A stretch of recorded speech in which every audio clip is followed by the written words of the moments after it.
శుక్లాంబరధరం విష్ణుం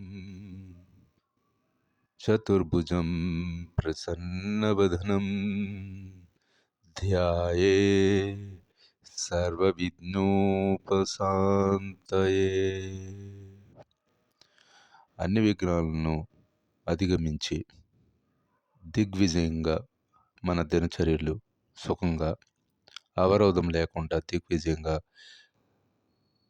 ముగించుకునే స్థితిని కొనసాగించుటకు ఈరోజు 6 జనవరి 2026 మనం నిన్నటి రోజుని స్టార్ట్ చేసిన భగవద్గీత యథాతథంలోని కురుక్షేత్ర రణరంగమున సైనిక పరిశీలనం అనే అధ్యాయంలో మొదటి 10 శ్లోకములు పఠించాం. ఈరోజు దానికి కొనసాగింపుగా 11వ శ్లోకం. అయనేషు చ సర్వేషు యథా భాగమవసిస్తా భీష్మమేవాభిరక్షిస్తు భవంతః సర్వ ఏవాహి అనే ఈ శ్లోకం ఏం చెప్తుందంటే, మనం భీష్మునుడి పరాక్రమాన్ని పరిశీలించిన తర్వాత, దుర్యోధనుడు తమను చులకనగా చేసిన తర్వాత ఇతరులను ఏ విధంగా భావించము అని భావించి అతడు తన సహజ రాజనీతిని ఏ విధముగా అనుగుణమైన కార్యక్రమంగా ఈ వాక్యంలో చెప్పాడు. సేనావ్యూహ ప్రవేశద్వారము మీ ముఖ్య స్థానములో నిలిచి మీరందరూ ఇప్పుడు భీష్మ పితామహుడు సంపూర్ణ రక్షకునిగా చేకూర్చవలను. ఈ శ్లోకం యొక్క అర్థం మనం 12వ శ్లోకం, మొదటి అధ్యాయం కురుక్షేత్ర రణరంగమున సైనిక పరిశీలనం అందులోని 12వ శ్లోకం. తస్య సంజనయన్ హర్షం కురు వృద్ధః పితామహః సింహనాదం వినోదశ్చై శంఖం దద్మౌ ప్రతాపవాన్. ఈ శ్లోకం ఏం చెప్తుందంటే, మొదటి 10 శ్లోకాల్లో చెప్పినట్టు ఎవరిని తక్కువ అంచనా వేయొద్దని చెప్పిన దానికి అదనంగా మనం నేర్చుకోవలసిన విషయ పరిజ్ఞానములో ఇందులో ఏం చెప్పాడంటే, కురువంశమున మహాపరాక్రమవంతుడు, వృద్ధుడు, యుద్ధవీరులు అందరినీ పితామహుడైన భీష్ముడు దుర్యోధనునికి సంతోషపరచుటకు సింహగర్జన వలె ధ్వని చేస్తూ తమ శంఖమును బిగ్గరగా పూరించండి అని చెప్పారు.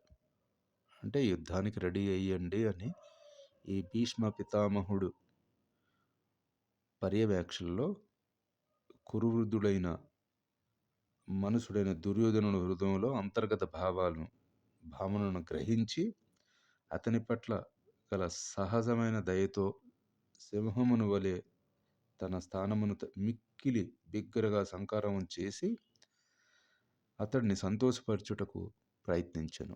ఈ ప్రయత్నం అన్నది ఒక విధంగా డప్పు కొట్టడం అన్నమాట. ఉన్నది లేనట్టుగా, లేదు ఉన్నట్టుగా, లేకపోతే అతిగా చేసి చెప్పేటట్టు. సింహం అన్నది మన జంతులోకంకి ఏ విధంగా మగటు లేని మహారాజుగా అడవికి రారాజు అన్నట్టుగా ఎట్లా చెప్తారో ఆ విధంగా ఈ సరిపోలిక చేస్తూ ఉపమానం చేశారు. దీని తర్వాత కురుక్షేత్ర రణరంగంలో సైనిక పరిశీలనం అన్నది మొదటి అధ్యాయంలో 13వ శ్లోకం. తతః శంఖాశ్చ భేరశ్చ పణవానక గోముఖాః సహాసైవభ్య హంతస్తస్స శబ్దస్తుములోకభవత్. ఈ శ్లోకం ఏం చెప్తుందంటే, ఈ శంఖం పూరించిన తర్వాత వివిధ రకాలైన వాద్యాలు, భేరులు, శృంగములన్నీ ఒకే రకంగా మ్రోగించబడ్డాయి. ఆ మ్రోగించడానికి ఆ సంగిట ధ్వని మిక్కిలి భీకరంగా అయ్యెను. అంటే ఏదైతే ఈ 12వ శ్లోకం చెప్పిందో సింహగర్జనలా చేసిన దానికి, దీనికి మరిన్ని రకాలైన ధ్వనులు జోడించి ఆ ప్రాంగణం అంతా ధ్వనులతో కూడింది. ఆ ప్రాంతంగా ఈ భీష్ముడు దుర్యోధనుడిని సుఖపెట్టడానికి, సంతోషించడానికి ఒక విధంగా పొగడ్తలతో కూడిన రణరంగాన్ని ఉత్తేజితం చేసేటట్టు చేసిన ఈ శ్లోకం చెప్తుంది. దీని తర్వాత 14వ శ్లోకం. 14వ శ్లోకం ఏం చెప్తుందంటే, తతః శ్వేతైర్యః యోరుక్తే మహతి సనంత్యతే స్థితౌ మాధవః పాండవైశ్చవ దివ్యౌ శంభో ప్రదత్యత్మం. ఈ 14వ శ్లోకం సారాంశం ఏం చెప్తుందంటే, దాని తర్వాత ఎలాంటి పక్షాన్నైనా తెల్లటి గుర్రాలతో మహారథానికి స్థితులైనటువంటి శ్రీకృష్ణ భగవానుడికి మరియు అర్జునుడికి తమ దివ్య శంఖమును పూరించితిరి. ఎవరైతే ఈ భీష్ముడు వారు గుంపుకి, దుర్యోధనుడు తదరందరూ యుద్ధం శంఖం పూరించారో, ఆ విధంగా భీష్ముడు పూరించిన శంఖానికి భిన్నంగా శ్రీకృష్ణార్జునులు హస్తములతో శంఖమును దివ్యముగా వర్ణించారు. ఇది ఈ వర్ణన తేడా చూపించడానికి సింహగర్జన, రకరకాల జంతు శబ్దాల ఆ వర్ణనకి ఈ 14వ శ్లోకం చెప్పేదానికి ఏం చెప్తున్నారంటే, జయస్తు పాండవ పుణాయేయ పక్షే జనార్దన. అంటే ఈ పాండవ పక్షాన విజయం కలగాలనే ఉద్దేశంతో కూడింది. అక్కడేమో సింహనాదాలు అనేది ఈ ఖచ్చితమైన తేడాని మనం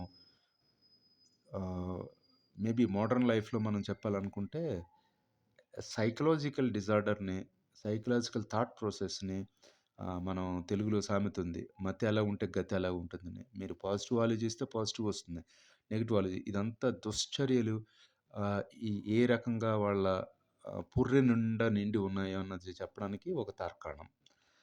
దీని తర్వాత 15వ శ్లోకం ఏం చెప్తుందంటే, 15వ శ్లోకం మనం బాగా చదివితే దీని అర్థం కూడా తెలుస్తుంది. పాంచజన్యం ఋషికేశో దేవదత్తం ధనుంజయః ప్రౌంధం దద్మౌ మహాశంఖం భీమకర్మ వృకోదరః. ఈ పాంచజన్యం అని పేరు గల శంఖానికి పేరు అని పాంచజన్యం. అది ఋషికేశుడు అంటే మన కృష్ణ మహాభగవానుడు, తర్వాత భక్తులందరూ ఇంద్రియాలతో నిర్దేశించిన భగవానుడు. దేవదత్తం అన్నదే బేసిక్గా మనం చెప్పుకునేది ఏంటంటే, దేవదత్తం అంటే పేరుగల శంఖం. ఈ పాంచజన్యం అన్నది ఒక శంఖం, ఈ దేవదత్తం అన్నది మరొక శంఖం. ఇది చూడండి, ఈ వాడే వస్తువుల పేర్లు కూడా ఎంత రమణీయతో కూడిన పేర్లు పెట్టారు. అప్పుడు మన కల్చర్ ఏ విధంగా ప్రెజెంట్ చేస్తుందన్న దానికి ఈ మహాభారతంలో ఈ భగవద్గీత ఘట్టాన్ని వర్ణన చాలా అద్భుతంగా ఉంది. దీనివల్లే ఈరోజు కూడా కొన్ని వేల సంవత్సరాలు అయినా కూడా భగవద్గీతని ఈ రోజుకి మన తరాలు తరతరాలుగా చదివినా కూడా ఏ రోజు కూడా బోర్ అనిపించదు. అదేవిధంగా అది ముందుకు వెళితే ఈ దీని యొక్క సారాంశం ఏంటంటే బేసిక్‌గా కృష్ణ కృష్ణ భగవానుడు తన పాంచజన్యంతో కూడిన తమ శంఖములను అర్జునుడు దేవదత్తమును తమ శంఖమును పూరించెను. భోజన ప్రియుడైన ఘనమైన కార్యక్రమములను చేయువాడైన భీముడు తన మహాశంఖమును కూడా పూరించాడు. మహాశంఖాని పేరేంటంటే ఇందులోనే దీన్ని ప్రోలందం ప్రౌండ్యం భీముడిది. ఆయన పర్సనాలిటీ, తర్వాత ఆయనకున్న స్కిల్ సెట్, టాలెంట్ ఇవన్నీ మనం ఇందులో ఏ విధంగా వర్ణించారన్నది, ఇంద్రియాలన్నిటిని స్వామినైనందున శ్రీకృష్ణ భగవానుడు ఈ శ్లోకంలో ఋషికేశుడిగా పిలువబడును. అంటే ఋషికేశుడు అంటే ఇక్కడ మన లోక నాయకుడు. తర్వాత జీవులందరూ తన అంకములన్నిటి చేత జీవులు సమస్త ఇంద్రియములు కూడా అతని ఇంద్రియములు అంటే అగును. మరి మన వర్ణన సకల లోకుడు, లోకనాయకుడు, సర్వేంద్రియానం అనే మన మాటను ఈ ఈ ఈ ఘట్టం నుంచే మనకి మనం రెఫరెన్స్గా తీసుకోవచ్చు. అదేవిధంగా నిరాకారులైన జీవులు ఇంద్రియములు పరిగణలో కూడా వాటిని ఎప్పుడు ఇంద్రియ రహితముగా లేదా నిరాకారులైన వర్ణించదకుందురు. భగవానుడు జీవుల హృదయంలో స్థితుడై ఇంద్రియములన్నను నియంత్రించును. మన భగవన్ నామస్మరణం చేసుకునే దానికి రకరకాలైన జీవులు ఈ సంఘంలో ఉన్నప్పుడు వారందరికీ శక్తియుక్తులు మనన ద్వారా, జ్ఞాపిక ద్వారా దాని శక్తిని పునరుద్ధరించడం జరుగుతుందనేది ఈ సంఘటన, ఈ పద్యం యొక్క సారాంశం. తన శక్తి సామర్థ్యాలని తెలుసుకోవడానికి ఒక ప్రత్యక్ష ఉదాహరణ. తర్వాత మనం తీసుకుంటే ఈ మొదటి అధ్యాయం కురుక్షేత్ర రణరంగంలో సైనిక పరిశీలనలో 16, 17, 18 ఈ 3 శ్లోకాలు కలిపి ఈ పేజీల్లో పొందుపరిచారు. అనంత విజయం రాజా కుంతీపుత్రో యుధిష్ఠిర నకులః సహదేవశ్చ సుఘోషామణి పుష్పకౌ కాశ్యశ్చ పరమేశ్వాస్వః శిఖండీ చ మహారథః దృష్టద్యుమ్నో విరాటశ్చ సాత్యకిశ్చాపరాజితః ద్రుపదో ద్రౌపదేశ్చ సర్వస్స పృథివీపతే సౌభద్రశ్చ మహాబాహూ శంఖాదుద్యు పృథక్. ఈ 16 నుంచి 18 శ్లోకాలు ఏం చెప్తున్నాయంటే వారి యొక్క స్థితిగతులతో పాటు వారి యొక్క చరిత్రను కూడా చెప్తున్నాయి. కుంతీపుత్రుడైన యుధిష్ఠిరుడు అనంత విజయమును తమ సాధనను నామము తన శంఖమును పూరించారు. అదేవిధంగా నకులు సహదేవులు, ఈ నకులు సహదేవుల యొక్క వారి యొక్క శక్తి సామర్థ్యాలు ప్రస్ఫుటంగా ఒక ప్రత్యేక కార్యక్రమంలోని ప్రత్యేక స్థితిలో భయంకరంగా తోడ్పాటు చేసి అనేక రకాలుగా ఈ పాండవుల్ని రక్షించే స్థితిలో వారికి ఉన్న అపారమైన జ్ఞానము, అపారమైన శక్తియుక్తులు, తెలివితేటలు పాండవులలో వీరిద్దరిది, నకులు సహదేవులది ప్రత్యేకంగా మనం తెలుసుకోవచ్చు. అదేవిధంగా ఆహ్, ఘో సుఘోష మణిపుష్పకము అను శంఖములను పూరించారు. వీరితో పాటు ఓ రాజా గొప్ప విలువకారుడైన విలుకారుడైన కాశీరాజు, మహాయోధుడైన శిఖండి, దుష్టద్యుమ్నుడు, విరాటుడు, అజేయుడైన వీరందరూ కూడా చక్కగా తెలుసుకోవచ్చు.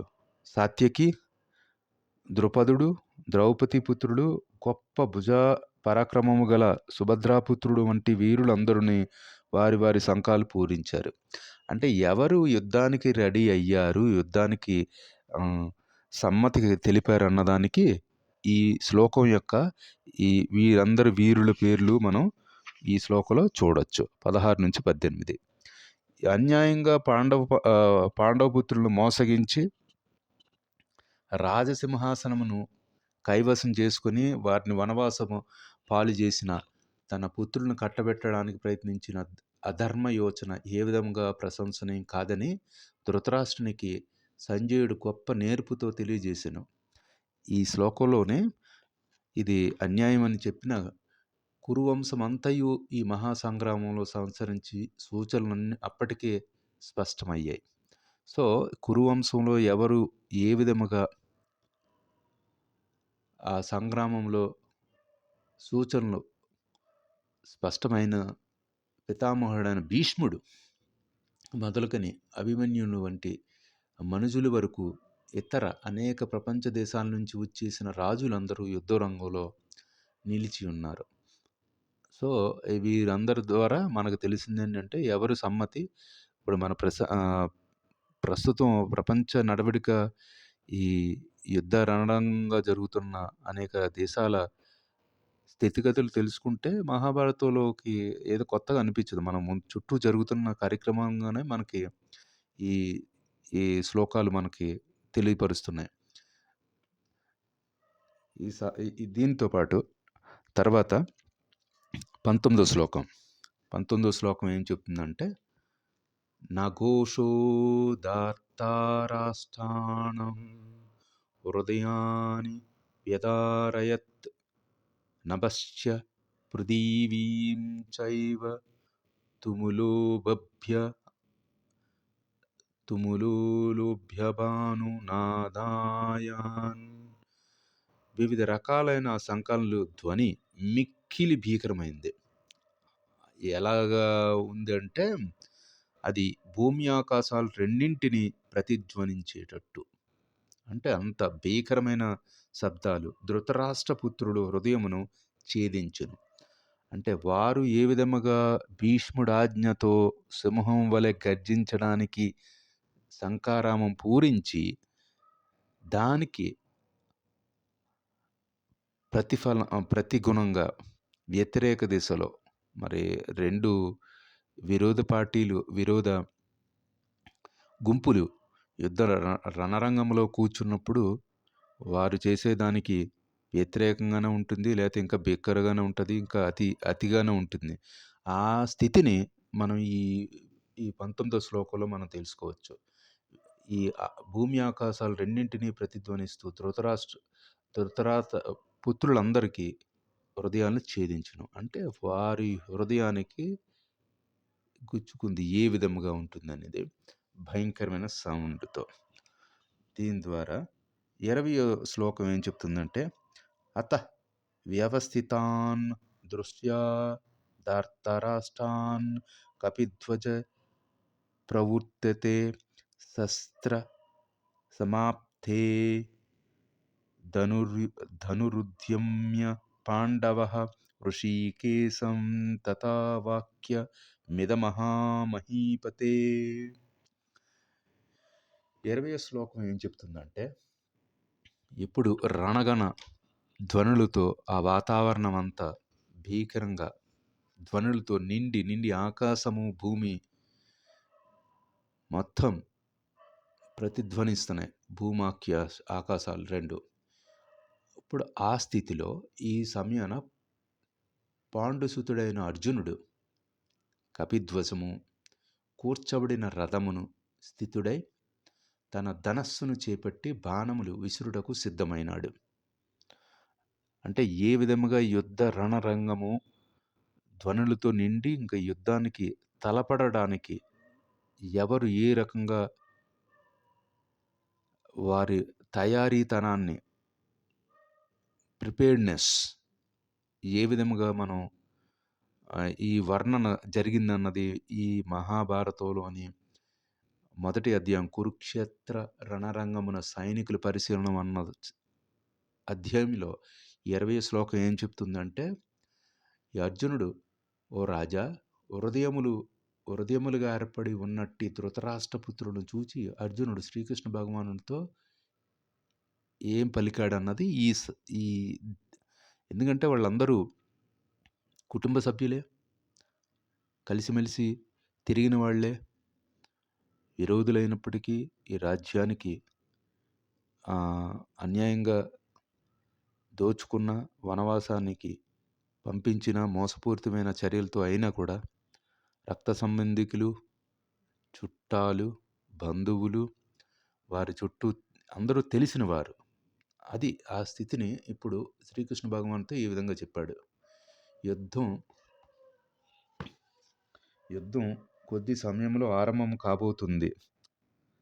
యుద్ధ రంగంలో శ్రీకృష్ణ భగవానుడు ప్రత్యక్ష దేశాల అనుసరించి పాండవుల ద్వారా ఏర్పడిపడిన అనూహ్యమైన సేవా వ్యూహరచనను ఆ విధంగానే దాంతోపాటు ఈ రచనలు కూడా చూచి ధృతరాష్ట్రుడు పుత్రులందరూ దాదాపు పూర్తిగా నిరుత్సాహపడినట్టు పై వాక్యముల ద్వారా మనకి ఈ శ్లోకం సారాంశం. వాడు ప్రతిధ్వని ఏ విధముగా భీష్ముడి ఆజ్ఞతో ప్రారంభిస్తే దానికి ప్రతిగుణంగా ఆకాశము భూమి రెండు ధ్వనించేటట్టు, దద్దరిల్లేటట్టు ఈ ధ్వనులతో స్టార్ట్ చేసి అర్జునుడు యుద్ధానికి సిద్ధమైనప్పుడు వారు తడబడారు. తర్వాత వారు నిరుత్సాహపడ్డారు ఈ చర్య ద్వారా. ఈ మొదటి 20 శ్లోకాలు మనం ఈ విధంగా చదువుకోవచ్చు. తర్వాత 21, 22 శ్లోకం. సేనయోరుభయోర్मध्ये రథం స్థాపయామేవచ్యుత్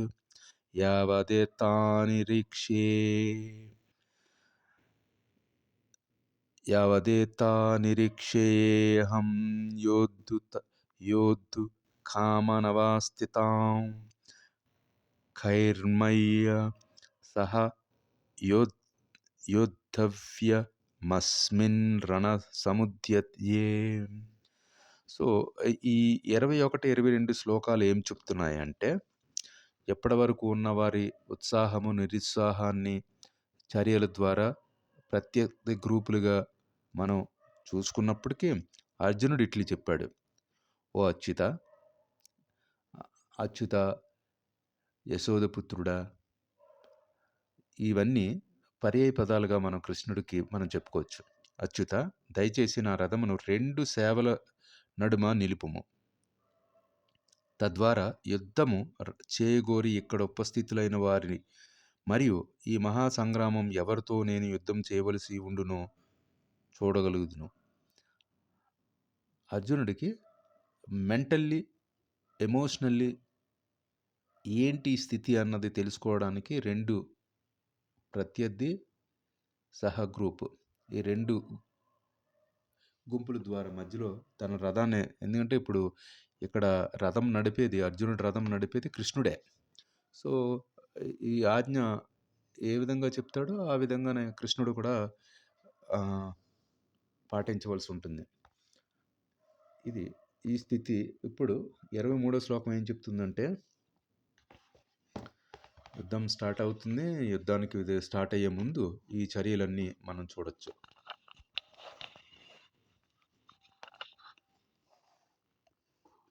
తర్వాత ఈ 23వ శ్లోకం ఏం చెప్తుందంటే, యోత్స మానానవేక్షేహం య ఏతేత్ర సమాగతః ధార్తరాష్ట్రస్య దుర్బుద్ధ్యేత్య ప్రియ చికీయర్షవః. ఈ 23 శ్లోకం యొక్క సారాంశం ఏం చెప్తుందంటే, దుర్బుద్ధి గల ధృతరాష్ట్రుని పుత్రునికి ప్రియమైన చేకూర్చదలిచిన యుద్ధము చేయుటకై ఎక్కడకు విచ్చేసిన వారిని నేను చూచెదను. అంటే ఎవరైతే ఈ దుర్బుద్ధి, రాజ్యాన్ని లాక్కోవడం, మోసం చేయడం ఇవన్నీ కలిగిన దుర్బుద్ధి, దాంతో పైపెచ్చు యుద్ధం చేయదలిచిన వారందరినీ చూడాలని అర్జునుడు కోరుకున్నాడు. ఈ రోజుకి చివరి శ్లోకం 24వ శ్లోకం.